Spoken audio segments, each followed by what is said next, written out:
Salut les petits choux. Bon, on en a fait une avec Lison, mais il n'y a pas de raison de ne pas en faire une avec Baptistine qui revient pour la deuxième année, qui a vu Enzo entre-temps au Puy du Fou une fois et qui est là pour nous parler un peu de ses progrès et si tu as d'autres trucs à ajouter. Par rapport à Lison, Lison ça fait 1 an et demi qu'elle vient, mais moi je suis venue au mois d'octobre, donc finalement ça fait que 6 mois.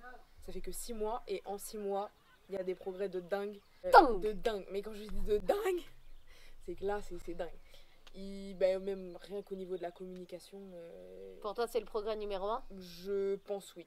Bon, il a toujours été poli, tout ça. Enfin, toujours. Depuis que tu le connais. Oui, depuis que je le connais et avec le temps, les apprentissages, etc. Et on le comprend beaucoup plus. Tu sais pourquoi Parce que c'est un truc qu'on a travaillé depuis qu'il est tout petit. Parce qu'en fait, ma mère, elle a dit, c'est pas parce qu'il est handicapé qu'il va pas être bien élevé et éduqué comme vous. D'un autre côté, c'est pas un reproche pour ceux qui prennent pas ce temps-là, c'est que ça prend tellement de temps et il te fatigue sur tellement d'autres trucs. Lui apprendre à s'habiller tout seul, faire ses chaussures, manger, parler, et en plus prendre le temps, dès qu'il commence à dire ses premiers mots, de lui apprendre à être poli, faut avoir la niaque et déjà faut y penser en fait. T'es tellement sous l'eau que vraiment, genre, j'admire mes parents d'avoir en plus fait ce choix-là. J'ai tout mon respect va pour Cécile parce que c'est même pas... C'est que c'est fou en fait. C'est ouf. Et elle a continué à travailler et elle a eu des jumeaux après lui. Oui, et elle avait déjà 3 enfants. Ouais, non mais oui.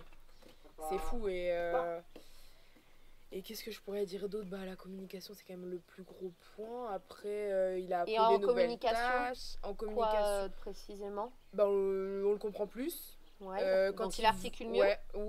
Après il y a des choses, faut toujours lui demander, mais quand il veut quelque chose vraiment, je le comprends du premier coup maintenant. Il te sort une phrase. Sujet, verbe, complément, bien articulé. Cet après-midi j'étais choquée. C'est quoi la phrase qui t'a sorti ? Je voudrais des galettes de riz, Baptistine, s'il te plaît. J'ai dit quoi ? Comment ? Répète. Et je sais plus, il m'a sorti une autre phrase aussi, mais j'étais choquée. Et du coup, ça fait trop plaisir de voir qu'il évolue comme ça. Tu vois, les étapes, ça a été d'abord, il montrait juste la galette de riz sans prononcer. Après, il montrait une image, donc le PEX. Après, il a montré la galette de riz en faisant un son, sinon on ne lui donnait pas, même si ça ressemblait pas à galette.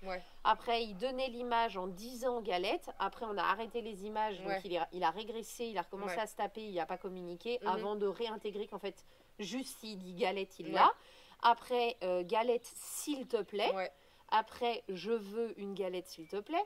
Galette de riz, s'il te plaît. Le langage, il a dit ses premiers mots à 8 ans. Donc, depuis de 8 ans à 22 ans, tu vois, on travaille toute la journée sur ça. Et même s'il faut lui faire redire « je voudrais » en séquencé, finalement, ça fait toujours plaisir d'avoir une vraie phrase à la fin. Et bien, puis, il est bien capable. demandé, bien tout. Ah bah oui, il est capable largement. Même s'il rechigne un peu, ça finit par sortir bien français comme il faut. Donc voilà, après, les nouvelles tâches. Il fait quoi comme nouvelle tâche ? Plier le linge. Bon, pas tous les vêtements, c'est en apprentissage. Mais ça, on a démarré. Quand vous êtes revenus, on avait fait un été, vite fait. Et c'était trop fatigant parce que t'as vu, quand tu veux lui apprendre un vrai truc nouveau, faut le faire tous les jours, de la même manière. Enfin, si on lance pas plein d'apprentissages en même temps, c'est pas pour préserver Enzo, mais c'est parce qu'il faut que nous, on soit capable de suivre aussi moralement et énergétiquement. Donc on avait un peu laissé tomber parce qu'on était tous fatigués. Mais c'est comme pour tout, hein. Plier à sa place, c'est plus rapide et c'est plus facile. Ça lui rend pas service. Non mais oui, clairement. Plier le linge, des fois il faut replier derrière lui, mais puis même des fois il est en train d'apprendre. Qu'est-ce qu'on fait d'autre ? Pour le linge, tu crois qu'il était comment au début ? Il a fait des crises à maman, il jetait le linge, les pinces, il se tapait, il hurlait. Maintenant il peut passer 2 heures à clipper les pinces sur le fil. Aligné. Et il veut pas qu'on vienne l'aider. Oui. Ah non, sinon ça... Il y a des fois tu viens et tu lui dis tu veux que je t'aide ? Parce qu'il y avait beaucoup de linge, il y a eu 3 machines, donc il y a 3 panières. Il a non, mon travail, laisse-moi, pas tant. Alors qu'au début, mais le tapis aussi, au début, il voulait pas. Tout. Qu'est-ce que tu fais, chérie ? Constantin, il fait caca, c'est des choses qui arrivent. Tu voulais aller aux toilettes ? Non, c'est caca, le bain là. Il y a quelqu'un. Alors, Enzo, regarde ma bouche. Quelqu'un. Vas-y, assieds-toi avec nous si tu veux. À toi. Top. T'as articulé de la merde, j'ai pas compris. Mais par contre, là, il a bien compris que nous, on n'avait pas compris, donc il l'a redit comme il faut. À toi. Top. Est-ce que tu veux t'asseoir avec nous ? Ok. Quoi d'autre comme progrès? Du coup, les oliviers. Ouais, ça il apprend. Bon, ça y est, on a quasiment fini. Je sais pas trop si ça s'appelle comme ça, mais il apprend à enlever les rejetons du tronc. Les petites branches qu'il y a sur le tronc avec le sécateur, etc. Bon, ça l'amuse de faire avec le sécateur et bon, c'est plus fun. Bah oui, c'est plus fun du coup. Bah, il est dans la salle de jeu. Tu peux aller à la salle de jeu. Ok. Ouais.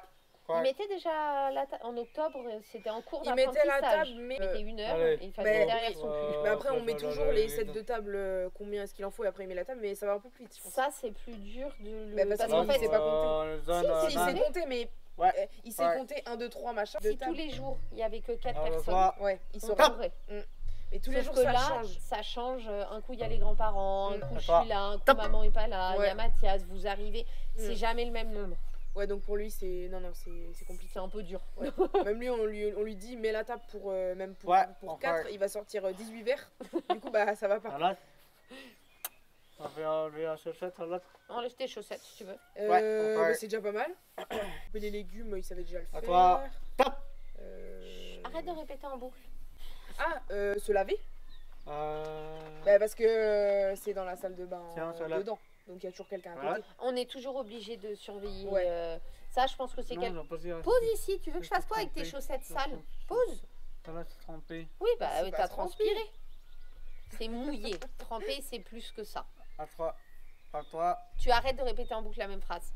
Sinon, c'est quelque chose sur lequel il sera jamais autonome parce que le plaisir qu'il prend au bain avec l'eau et tout, le plaisir qu'il a à vider un flacon. On ne coupe pas la parole aux adultes. À toi, top. Non. Tu peux rester avec nous si tu es calme. On est d'accord? Le vélo, c'est stop pour aujourd'hui. On va faire la douche. Bah, il faut attendre que Constantin il sorte. Chacun son tour. Le plaisir qu'il prend à vider un flacon de shampoing, je pense que ça passera jamais.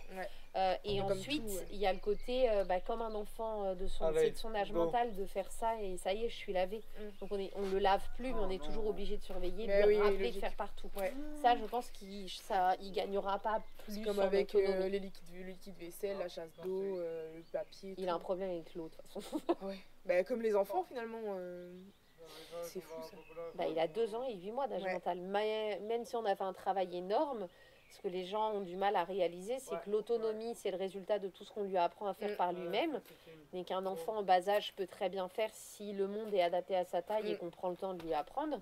2 ans et 8 mois, c'est la manière dont son cerveau fonctionne, appréhende, réfléchit ou pas.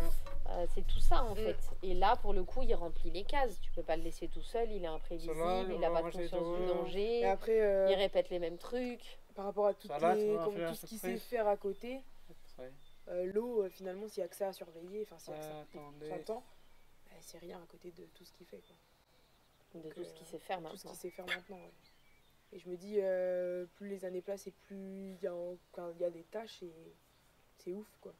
Bah, maman, un peu comme pour le côté éducationnel, elle est partie du principe que c'est pas parce qu'il est handicapé qu'il peut rien faire. Il n'est pas handicapé moteur, hein, il a 2 bras, 2 jambes, 10 doigts. Alors, ok, il a une motricité fine qui n'est pas normale, mais il a quand même une motricité globale. Donc il est parfaitement capable. Au début, on a appris ces tâches-là que pour lui, mais par exemple, mettre sa table que pour lui. Ça, tu vois, c'est un truc qu'il sait faire depuis longtemps. Débarrasser son couvert, faire chauffer son assiette. Et après, on l'a élargi. Pour le linge, tu vois, des fois sur TikTok, les gens sont là genre, pourquoi il étendrait le linge de tout le monde, ou mais il est en train d'étendre une culotte d'une fille. Je sais pas comment vous fonctionnez dans votre maison. Va regarder s'il y a du linge.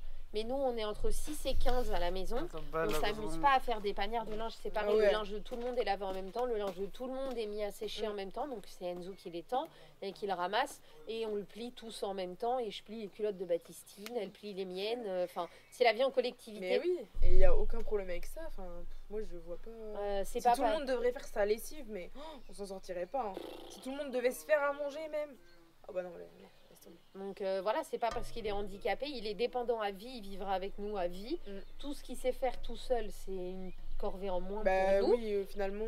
Il faut l'occuper tout le temps, de 8h à 22h, les jours où ça se passe bien, il a besoin d'être occupé et stimulé en continu. C'est pas comme si on pouvait le laisser jouer dans le jardin, ou le laisser 1 heure avec Naxos, ou le laisser aller se balader, ou le laisser regarder la télé le temps d'un film, 1h30, il reste pas 1h30 devant l'écran. Ouais, carrément. Donc il faut tout le temps qu'il soit occupé, donc autant qu'il soit occupé avec des choses que nous aussi on doit faire. Bah oui. Aller faire les courses. Ça fait une tâche en moins. Remplir le lave-vaisselle, le vider, remplir le lave-linge, le vider, étendre le linge.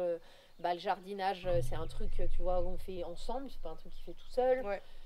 C'est des choses de la vraie vie de tous les jours, et c'est pas parce qu'il est handicapé qu'il doit être exonéré de toute tâche en fait. Au contraire. C'est bien, ça l'occupe, il fait son truc.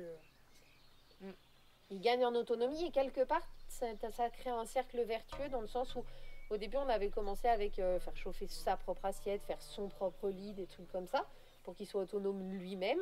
Et petit à petit on a globalisé, genre étendre le linge de tout le monde, vider le lave-vaisselle, tu vois, c'est pour tout le monde, c'est pas que pour lui. Mais c'est aussi, tu vois, quelque part tu peux voir ça dans le sens où on l'aide beaucoup, on l'accompagne beaucoup, on sacrifie beaucoup pour lui. Et lui, c'est quelque part la manière qu'il a aussi de rendre à la vie de famille, en fait. Et ça lui donne une vraie place dans la famille. Ah bah oui, ça le responsabilise. Et donc, il le dit tout seul, c'est mon travail. Ouais, c'est son truc. Le matin, il passe l'aspirateur sur la terrasse. C'est très approximatif, c'est pas du tout acquis. C'est pas genre on est assis en train de le regarder faire, il faut le faire derrière lui, mais juste pour le principe et lui apprendre à manipuler l'objet. Il le fait. Et pendant ce temps-là, toi, tu peux préparer son assiette de petit déjeuner. Pendant qu'il est en linge, tu peux prévoir ta journée avec lui. T'as le temps de te préparer. Moi, j'ai le temps de bosser, t'as le temps de t'habiller. Mais oui. C'est de prendre ta douche sans qu'il soit assis à côté de toi, parce que si t'as pas trouvé une occupation, il est obligé de rester à côté de toi. C'est ça aussi. Parce qu'il y a des matins où il n'y a pas de lessive, pas de machine, pas de lave-vaisselle, donc. Ça, heureusement, c'est rare. C'est rare, mais ça arrive malheureusement. Donc, en gros, à 9h, on est tous prêts, quoi. Et t'as peut-être pas remarqué, déjà peut-être que depuis octobre, ça avait diminué, mais il a besoin de beaucoup moins de se dépenser physiquement qu'avant. Pour bien dormir la nuit, etc. Déjà, il dort vachement bien, là. Toi, je crois qu'en octobre, ça avait déjà un peu diminué, mais de ses 12 ans à ses 20 ans, c'était 5 à 8 heures par jour d'activité physique en extérieur.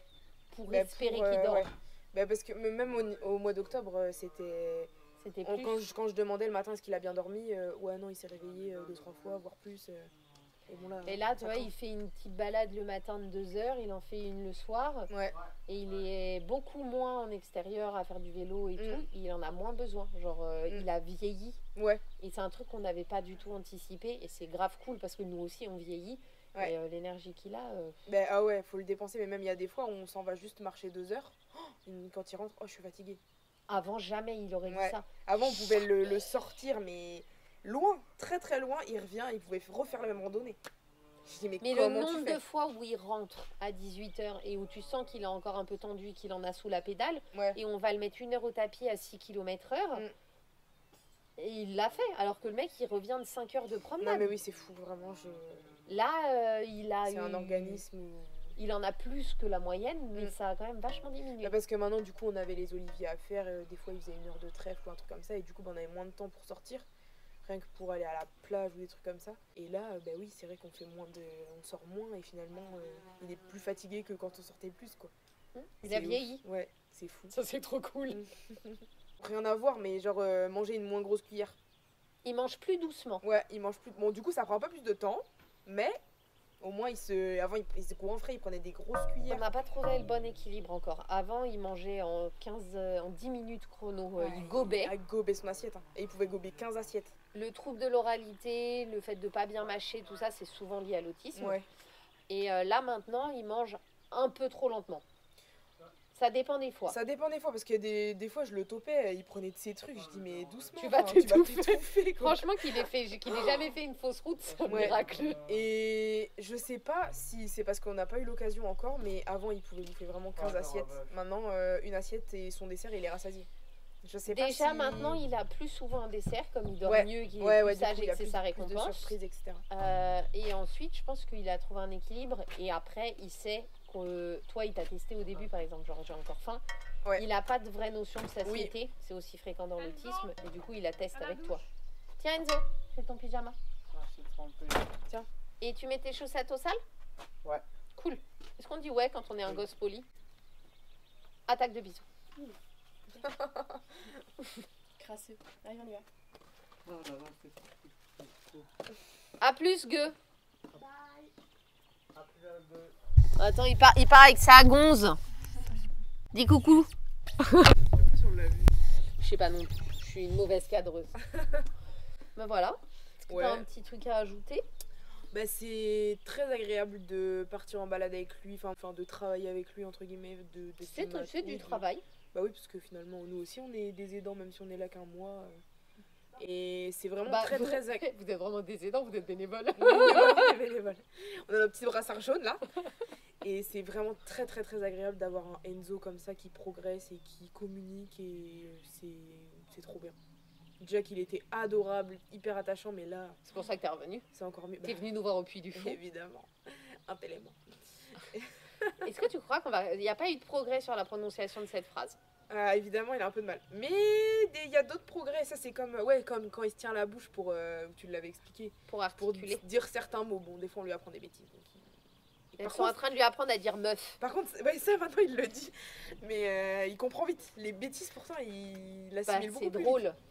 Ouais. On rigole, lui aussi. Meuf, du coup, quand il dit plus bonne nuit Charlotte, il dit bonne nuit meuf. Merci. Donc bon, c'est un peu compliqué de rester sérieux quoi. Mais voilà, c'est vraiment très agréable d'avoir un Enzo comme ça. Et merci Cécile, merci Charlotte. Merci toi d'être revenue. Aussi. Merci de ceux qui ont participé au progrès. Et voilà, c'est super génial. On va vous faire des petits bisous. En description, je vous mets le lien de la première interview que j'ai fait avec Baptistine, du coup, au mois d'octobre. Je vais essayer de la monter rapidement pour qu'elle arrive cet été parce qu'on a eu une conversation hyper intéressante sur le rapport au corps. Et soit je l'aurai déjà publiée, vous avez le lien, soit je vais la mettre bientôt. On a fait une vidéo spéciale gros boobs. Voilà. Bisous. Pensez à vous abonner. Et merci parce qu'on a dépassé les 10K en quelques mois et je suis trop fière.